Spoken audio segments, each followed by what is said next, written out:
අද අපි කතා කරන්න යන්නේ ડિප්‍රෙෂන් නැතහොත් විෂාදය කියන්නේ කුමක්ද? එය ඇතිවන්නේ කොහොමද? එය වළක්වා ගන්නේ කොහොමද කියලා යන්න තමයි අද අපි කතා කරන්න යන්නේ.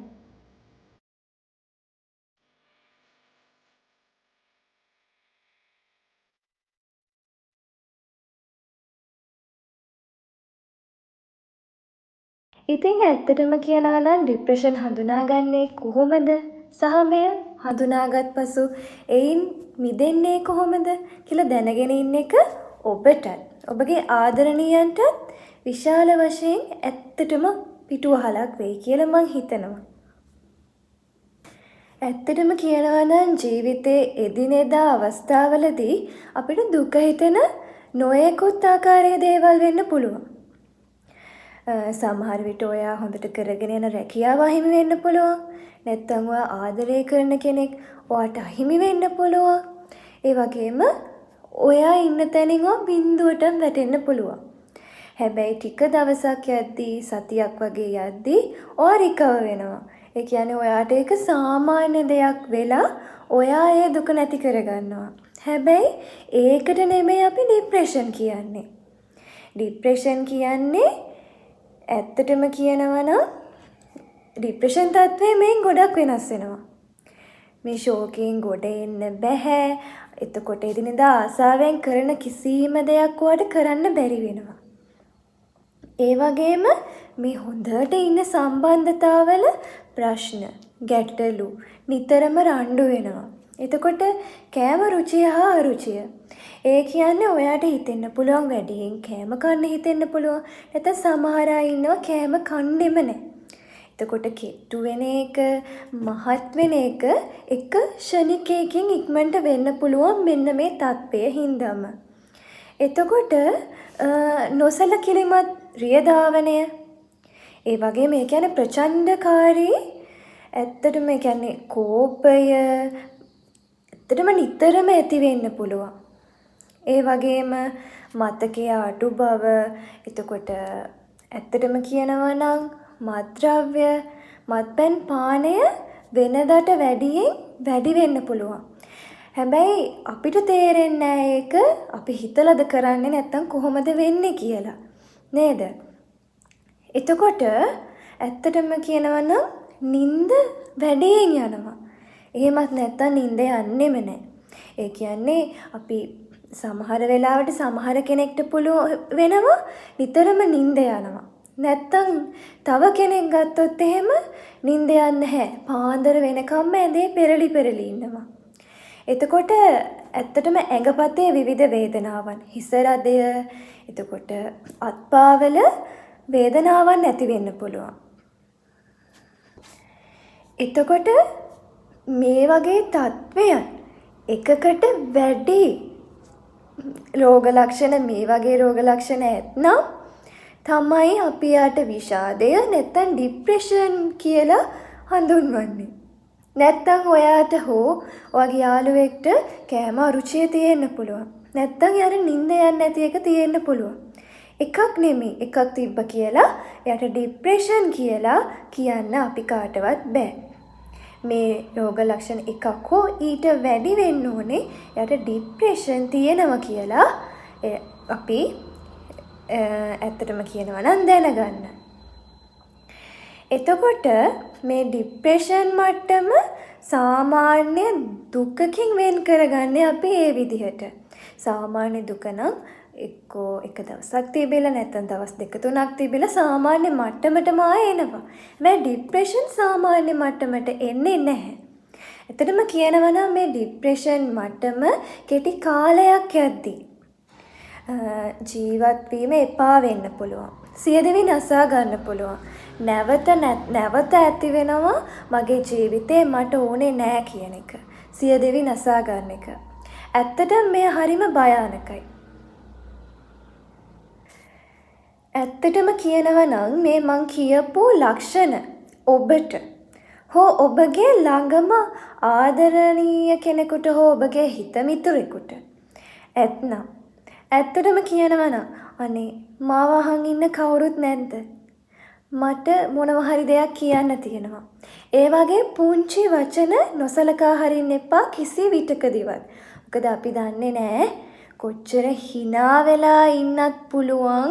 කියන්නේ කිසිම දුකක් පෙන්නුම් කරන්නේ හැම තිස්සෙම hina වෙලා ඉන්නේ. හැබැයි හෙට දවසේ බලද්දී එයා සියදිවි විනාසාගෙන. ඇයි? එතකොට hina වෙලා ඉන්න කෙනෙක්ට ડિප්‍රෙෂන් තියෙන්න බැරිද? නෑ පුළුවන්. අඬ කලකිරීමෙන් ඉන්න කෙනෙක්ට විතරක් නෙමෙයි hina වෙලා ඉන්න කෙනෙකුට උනත් ડિප්‍රෙෂන් තියෙන්න පුළුවන්. ඒක නිසා ඔබගේ ළඟම ඉන්න ආදරණීය ඔබගේ යාළුවන් නැත්නම් ආදරණීයයන් ගැන විශේෂ සැලකිල්ලක් දක්වන්න ඕනේ. මොකද ડિප්‍රෙෂන් විෂාදය කියන්නේ සෙල්ලමකට ගන්න පුළුවන් දෙයක් නෙවෙයි. ඇත්තටම කියනවා නම් සවන් දීම වගේම ඔබට පුළුවන් නම් නිවැරදි මනෝ ප්‍රතිකාරවලට ඔවුන්ව යොමු කරන්න. ඇත්තටම ඒක ඔබට කරන්න පුළුවන් මහාගු සේවයක්. ඔබට එයාගේ ප්‍රශ්න निराකරණය කරන්න බැරි වෙන්න පුළුවන්. ඒ වුණාට නිසි ක්‍රමවේදයන් ඔස්සේ මනෝ ප්‍රතිකාරවලට, නිවැරදි වෛද්‍ය ප්‍රතිකාරවලට ඔබට පුළුවන් ඔවුන්ව යොමු කරන්න. ඇත්තටම මේ ડિප්‍රෙෂන් ඇති වෙන්න වයස් භේදයක් තියෙන්න ඕනේ නැහැ. පොඩි ළමයාගේ ඉඳලා, ඒ කියන්නේ පාසල් වයසේදී හෝ නැත්තම් තරුණ අවදියේදී නැත්තම් වයස් අවදියේදී ඕනම වයස් භේදයකින් තොරව මේ ડિප්‍රෙෂන් ඇති වෙන්න පුළුවන්. ඇත්තටම කියනවා නම් අපේ සිතුම් පැතුම් විතරක් නෙමෙයි. අපේ මොලේ රසායනික අසමතුලිතතාවයක් වුණත්, ඒ කියන්නේ රසායනික වෙනස්කම් වුණත් ඇති වෙනවා. මේ සුළුපටු කරුණක් නෙවෙයි. ඇත්තටම කියනවා නම් මේ ගැන අවධානවත් විය යුතුය. මොකද ඔබට කොයිතරම් වෙලාවක් නැතත් පොඩි වෙලාවක් හෝ සුළු වශයෙන් අනේ මට කතා කරන්න ඕනේ, අනේ මගේ ඔළුවේ ලොකු ප්‍රශ්නයක් කියන කෙනෙක් වෙනුවෙන් සුළු මොහොතක් ඔබට යොදවන්න පුළුවන් නම් ඇත්තටම වටිනවා.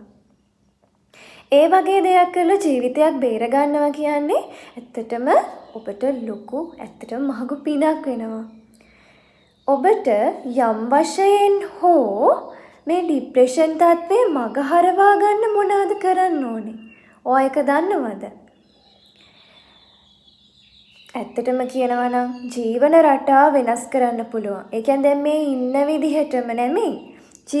ජීවන රටාව එක්කෝ එළියට ගිහිල්ලා එක්කෝ තමන් කැමති දෙයක් පන්සලකට හෝ නැත්තම් ඇවිදින යම් කිසි ස්ථානයකට හෝ ගිහිල්ලා මේ එදිනෙදා සිදුවෙන ජීවන රටාව වෙනස් කරන්න ඕනේ. ඒ වගේම නිතරම මත්ද්‍රව්‍ය භාවිතා කරනවා නම් ඒක අඩු කරන්න ඕනේ. තේරුණාද? එතකොට ගුණාත්මක නිින්දක් ගන්න ඕනේ. භාවනා කිරීම මගිනුත් ඇත්තටම කියනවා නම් අපිට ડિප්‍රෙෂන් තත්ත්වය අඩු කරගත හැකියි. ඒ වගේම සෞඛ්‍යමත් ආහාර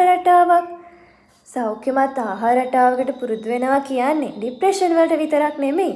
අපේ ශාරීරික, අපේ සෞඛ්‍යයටත් ඇත්තටම කියනවා නම් මහගුම වටින දෙයක්. ඉතින් ඇත්තටම කියනවා නම් ප්‍රතිකාර ක්‍රමවලට, නිවැරදි ප්‍රතිකාර ක්‍රමවලට යොමු වන ගමන් තමයි මේ වගේ යහගුණ පුරුදු වෙන්න ඕනේ අපි. එතකොට ડિප්‍රෙෂන් තත්ත්වය ඔබට මගහරවා ගන්න පුළුවන්. ඇත්තටම කියනවා නම් නිසි වෛද්‍ය ප්‍රතිකාර, මනෝ ප්‍රතිකාර ලබාගත යුතුමයි. ඇත්තටම කියනවා නම් ડિප්‍රෙෂන් තත්ත්වයේ සුළුවෙන් තකන්න එපා. මොකද මනුස්ස ජීවිතයක වටිනාකම ඔබත් මමත් අපි හැමෝම දන්න කරුණක්. ඉතින් ડિප්‍රෙෂන් තත්ත්වයේ වැඩිවීමෙන් වෙන්නේ මම අර කලින් කිව්වත් වගේ සියදිවි නසා ගැනීම. ඉතින් එයින් ඔබත් ඔබගේ ආදරණීයන්වත් වළක්වා ගැනීම ඔබගේ, ඇත්තටම කියනවා නම් ඔබගේ හිත තුළ ඇතිවිය යුතු යහපත් කරුණක්. ඇත්තටම කියනවා නම් අද අපි කතා කරේ ડિප්‍රෙෂන් ගැන. ඉතින් ඉදිරියට මෙවැනි වැදගත් කරුණු අරගෙන මම ආයෙත් සම්බන්ධ වෙනවා. ඉතින් මම මේ කියපුවෝ. එතකොට මේ ડિප්‍රෙෂන් ගැන, මේ ඩිප්‍රෙෂන් කොහොමද වළක්වා ගන්නේ, ඩිප්‍රෙෂන් කියන්නේ මොකක්ද, ඒ කරුණු ගැන ඇත්තටම ඔබ විමසිල්ලෙන් අහන් හිටියා කියලා මට දැනුණා. ඉතින් ඒ වගේම ස්තුතියි මේ ගැන ඔබ දැනුවත් වෙන්න මේ වගේ වීඩියෝස් නරඹනවට. ඉතින් මං ඉතින් ගිහින් එන්නම්.